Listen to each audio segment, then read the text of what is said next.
उन्होंने रवीश, कभी मुझे नहीं कहा देखिए कि मैं आज आपको मौसम कई अच्छा बार है, किसी न किसी मौसम के बारे कार्यक्रम में में भी जब भी कभी-कभी बुलाना बताया चाहती थी, तो करें। आप जी। मुझे हमेशा ही कहते थे कि नीलू मेरा बड़ा टाइम प्राइम टाइम में निकल जाता है, उसकी स्क्रिप्ट में खुद सुबह से दोपहर या शाम हो जाती है लिखते-लिखते। लेकिन अब जब प्राइम टाइम आप नहीं कर रहे हैं, तो जो आपकी दिनचर्या है रवीश, वो कैसे शुरू होती है? थोड़ा खालीपन, ये तो पूछना खैर बेवकूफ़ी होगी, लेकिन वो खालीपन कैसे उसको भरते हैं, अभी जब से आपने छोड़ा है एनडीटीवी? पर ये बात ज़रूर है नीलू कि जब मैं काम कर रहा था, ज़रूर एक स्पेस था, पर रिसोर्स बहुत कम था और रोज़ मैं 6 से 7 हज़ार शब्द टाइप करता था। घर में काम करता था, तब भी मैं चावल-दाल नहीं खाता था, मैं रोटी में सब्ज़ी रोल करके खाता था ताकि मैं टाइप करता रहूँ। और कोई मेरा पर्सनल लाइफ़ नहीं था, मैं सुबह 7 बजे से लेके रात के 10 बजे तक मैं टाइप ही करता रह जाता था। उसको चेक करना, लिखना, बार-बार लिखना और उसकी स्क्रिप्टिंग करना। मैं किसी से कहता हूँ पत्रकारिता के किसी छात्र को या जिसे मेरे काम में यकीन नहीं है, एक कोई एपिसोड प्राइम टाइम का लेके सिर्फ ट्रांसक्राइब कर ले, तो उसे पता चल जाएगा कि बंदे ने कितना लिखा है और इस लिखने के लिए कितनी बार लिखा है। वो आदत तो छूट गई है, बहुत ज़्यादा खालीपन है। अब मेरे जीवन में नौ नहीं बजता है, उससे जुड़ी हुई बेचैनियाँ चली गई हैं। लेकिन एक खालीपन है, खासकर जब मेरे दर्शक उदास हो जाते हैं और कहते हैं कि आज हम क्या करें, समझ में नहीं आ रहा है। डिनर किसके साथ करें? आपका प्राइम टाइम चलता होता था और हम लोग डिनर करते रहते थे।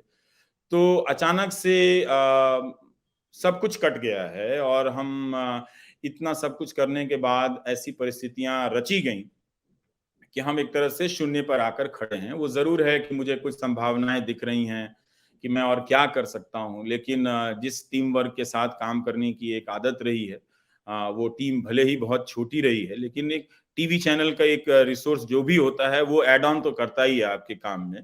तो वो बड़ी बात है। अब वो सब नहीं है, तो पसीने छूट जा रहे हैं कैमरा को सेट करने में, लाइट को ठीक करने में, ऑटो क्यू को सेट करने में बहुत दिक्कतें हो रही हैं।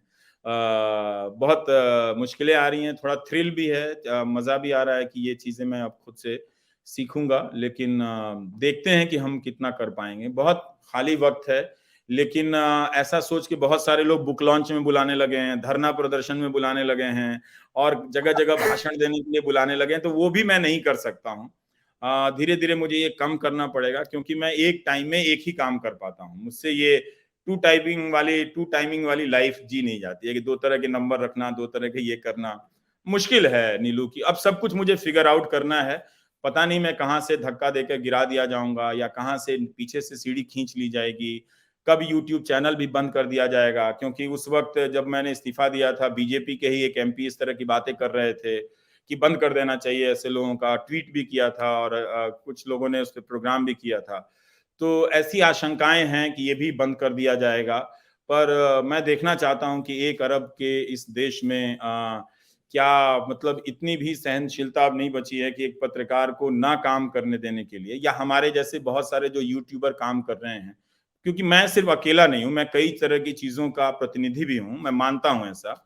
तो उन सबको भी रोका जाएगा, वो देश के नाम पे और इन सब चीज़ों के नाम पे। तो वो एक नई चुनौतियाँ तो आएँगी और ठीक है, अगर वो हर चीज़ में सफल हो जाना चाहते हैं, जनता को चवन्नी साबित कर देना चाहते हैं, मुझे लगता है कि हमारी जनता जो है इतनी कमज़ोर नहीं है। उसने इस चीज़ को नोट किया है, उसे बहुत बुरा लगा है कि अगर कोई बोल रहा है तो इस तरह से आप कर रहे हैं। आपके पास अगर आप मीडिया को बेहतर ही करना चाहते थे, तो कोई गोदी मीडिया का चैनल खरीद के उसे आप मीडिया चैनल बना देते, तब हम मान लेते कि आपका इरादा बड़ा नेक है। तो इस तरह से कहानियाँ बनाई जाती हैं, जो कॉर्पोरेट टेकओवर होता है ना, इसकी अंग्रेज़ी बड़ी अच्छी होती है। देख के लगता है हाँ, हाँ, देश के लिए सबसे ज़रूरी काम यही है।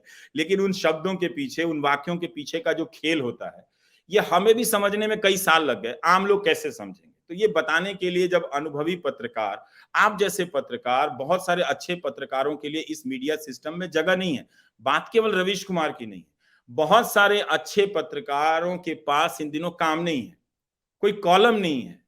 और जिन्होंने अपना अनुभव अलग-अलग क्षेत्रों के, कोई विदेश नीति पर ज़्यादा एक्सपर्ट है, कोई वित्तीय मामलों में एक्सपर्ट ज़्यादा है, कोई शिक्षा पे ज़्यादा एक्सपर्ट है, कोई स्वास्थ्य पर बहुत ज़्यादा पकड़ रखता है, ऐसे पत्रकार हटा दिए गए हैं। तो समाज का धीरे-धीरे एक तरह से उसे एक टनल में ले जा रहे हैं और वो टनल क्या है जिसमें केवल हिंदू-मुस्लिम टाइप की ये एक प्रतिनिधि मुद्दे के रूप में मैं बोल रहा हूँ।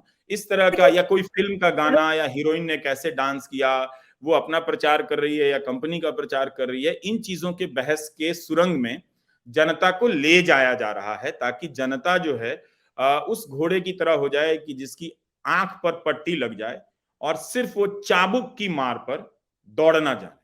तो जनता को आप उस घोड़े में बदलना चाहते हैं, मगर जनता ऐसी होती नहीं है। मेरा ऐसा विश्वास है कि जनता आंखों पर पड़ी उस पट्टी को एक दिन हटाकर फेंकेगी और चाबुक की मार को समझ सकेगी कि ये चाबुक की मार है, ये उसकी नियति की मार नहीं है।